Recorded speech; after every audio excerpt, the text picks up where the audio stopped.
वक्त की रफ्तार। मैं बड़ी उम्मीद लेकर आपके पास आया हूं। मेरी आखिरी उम्मीद है आप।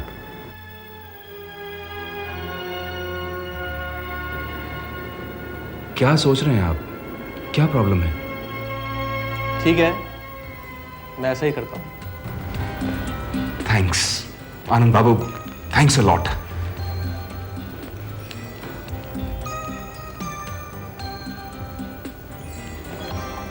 गिरधारी जी, प्रेस का अरेंजमेंट हो गया है, आप पूरी तैयारी कर लीजिए। जी, थैंक यू वंस अगेन। मैं चलता हूं। एक मिनट जरा सुनिए। आप मेहमान बनकर इधर आए, कुछ ठंडा गरम नहीं लीजिएगा? जी नहीं, बहुत बहुत शुक्रिया। अब तो आपके यहां आना जाना लगा ही रहेगा। योगेश बाबू जी, एक बात तो रह ही गई। डोंट वरी, फाइनेंशियल डिस्कशंस आप गिरधारी जी के साथ तय कर लीजिएगा। वो बात नहीं है। फिर क्या बात है? आपको मेरी भी एक मदद करनी होगी। हाँ हाँ, कहिए।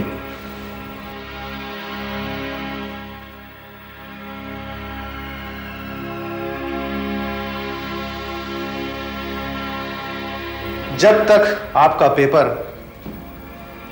हमारे यहां छप रहा है, तब तक आप डीएम साहब के खिलाफ कोई स्टेटमेंट नहीं देंगे, न पॉलिटिकल, न सोशल, न पर्सनल। आनंद बाबू, ये आप क्या कह रहे हैं?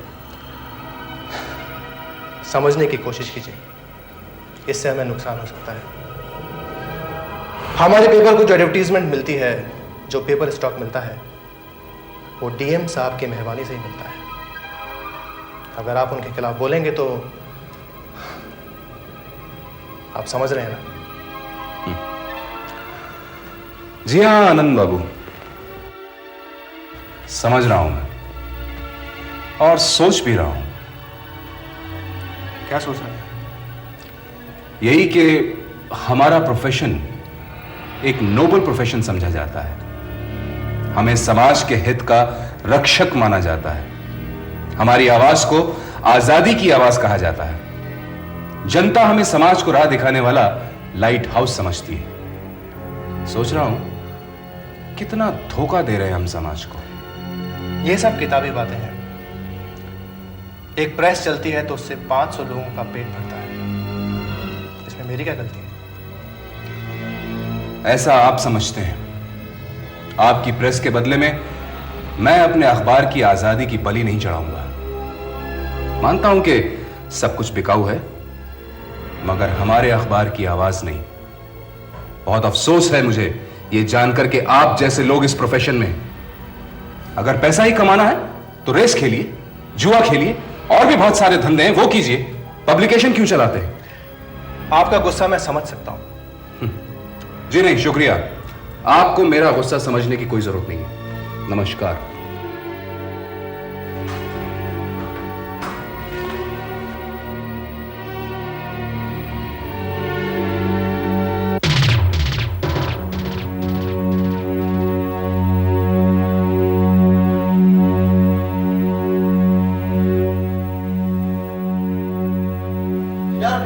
ऑफिस तो चल रहा है, उनका कहना है प्रेस कहता है ऑफिस की नहीं। परेशान क्यों हो रहा है? अरे बिहारी भाई, परेशानी की तो बात है।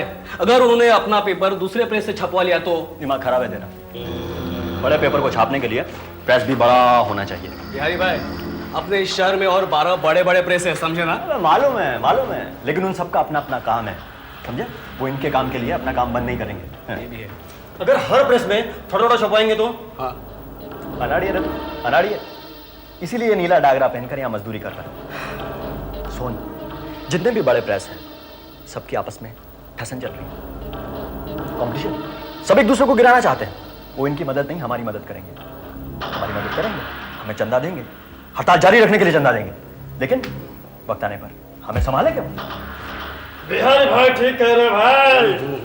बिहारी भाई आप बहुत होशियार हो। फायदा नहीं है। तुमने तो उस दीनानाथ को सर चढ़ा रखा है ना। अरे बिहारी भाई, अब तो आप ही हमारे नेता है। हाँ, मान लिया तो अब देखो कैसे मैं इन मालिकों के सर झुका के रखता हूं।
थक गया बेटा? नहीं बाप, इतनी जल्दी थकने से कैसे चलेगा। आज तुझे देखकर तेरे पिताजी की याद आ गई। पहली बार प्रजासत्ताक पर ये घड़ी आई है।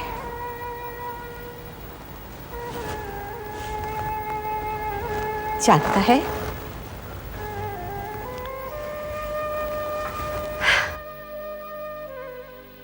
प्रजासत्ताक से पहले तेरे पिता किसी और प्रेस में काम किया करते थे।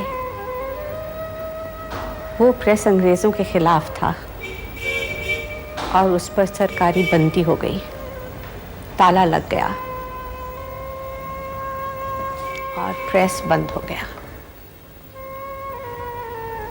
जानता है, तेरे पिता और उनके साथी रात में छुप छुप कर अपने हाथों से प्रेस पे जाकर पेपर छापते और फिर सुबह उठकर घर घर उसे बांटते। मैं नई नई दुल्हन थी तब। अंग्रेजी अफसर समझ नहीं पाए ये पेपर कहां से आता है, कहां छपता है, और कई दिन तक ऐसे चलता रहा। वो लड़े, खूब लड़े और पेपर को जिंदा रखा। और उसी में से एक दिन प्रजासत्ताक का जन्म हुआ। वो लोग और थे बाप, वो जमाना और था। अब सब कुछ बदल गया। लेकिन तुम्हारी लगन, मेहनत और अच्छाई तो नहीं बदली ना। फिक्र मत करो, तुम जरूर कामयाब होगे। तुम अपने पिता से कम नहीं और उनका आशीर्वाद तुम्हारे सर पर है।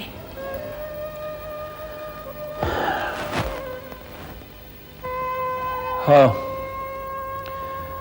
अब तो उसी का भरोसा है।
जिम्मेदारियों का बोझ तो उठाना ही पड़ेगा।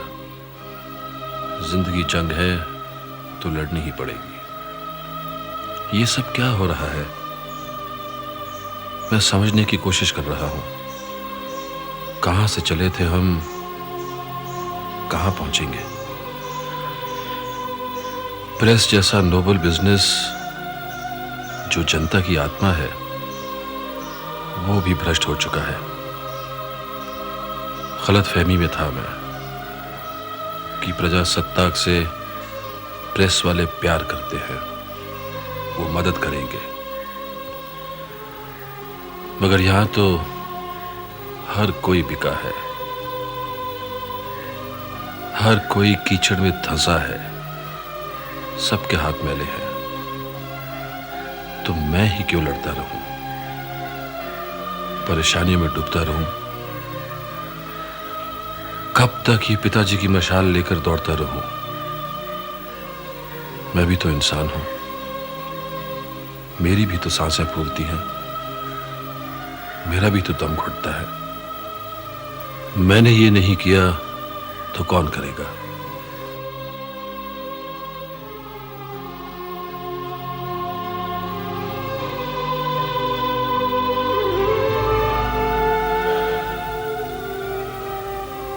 मैंने ये मशाल छोड़ दी तो चारों तरफ अंधेरा ही अंधेरा हो जाएगा।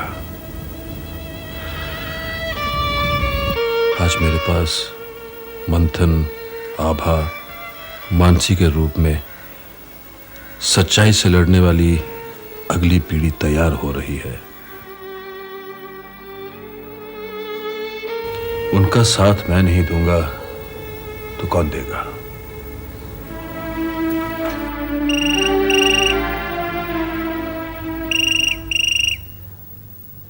हेलो, हाँ गिरधारी लाल जी, पापा से बात करनी है आपको? ओके, मैं देखती हूँ।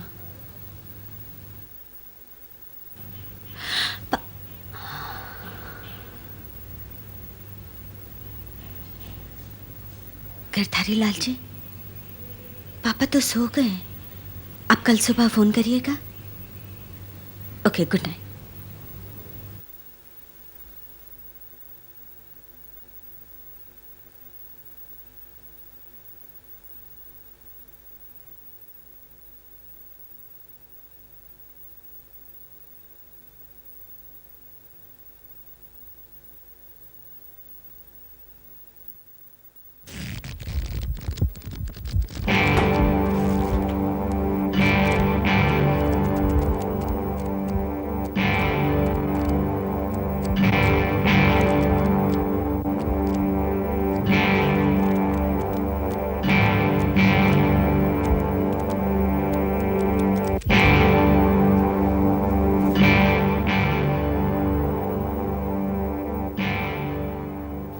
आज विलास ने 1.5 करोड़ रुपए मांगे, मैंने नहीं दिए तो विलास बहक गया और मैं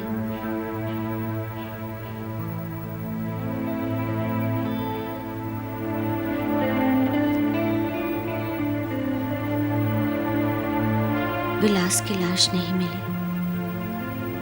पुलिस परेशान है, निकिता को तो देखा नहीं जाता।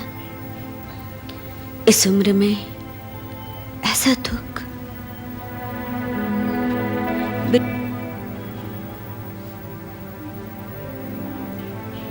जिम्मेदारियों का बोझ तो उठाना ही पड़ेगा। जिंदगी जंग है तो लड़नी ही पड़ेगी।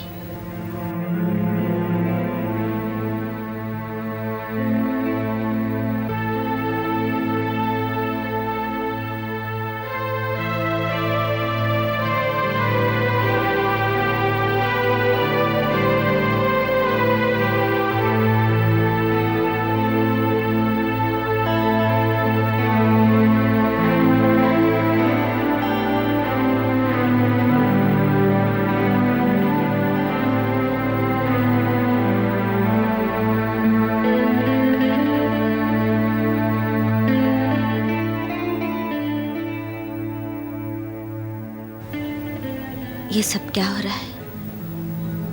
मैं समझने की कोशिश कर रहा हूं। कहां से चले थे हम, कहां पहुंचेंगे? प्रेस जैसा नोबल बिजनेस जो जनता की आत्मा है, वो भी भ्रष्ट हो चुका है। गलतफहमी में था मैं। प्रजासत्ताक में प्रेस वाले प्यार करते हैं, वो मदद करेंगे।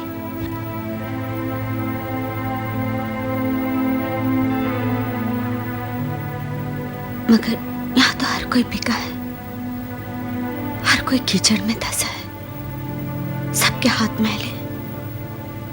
तो मैं ही क्यों लड़ता रहूं, परेशानियों में डूबता रहूं? कब तक इन पिताजी की मशाल लेकर दौड़ता रहूंगा? मैं भी तो इंसान हूं, मेरी भी तो सांसें फूलती, मेरा भी तो दम घुटता है। मैं क्यों देवता का मुखौटा पहनकर अपने आप को धोखा देता रहूं?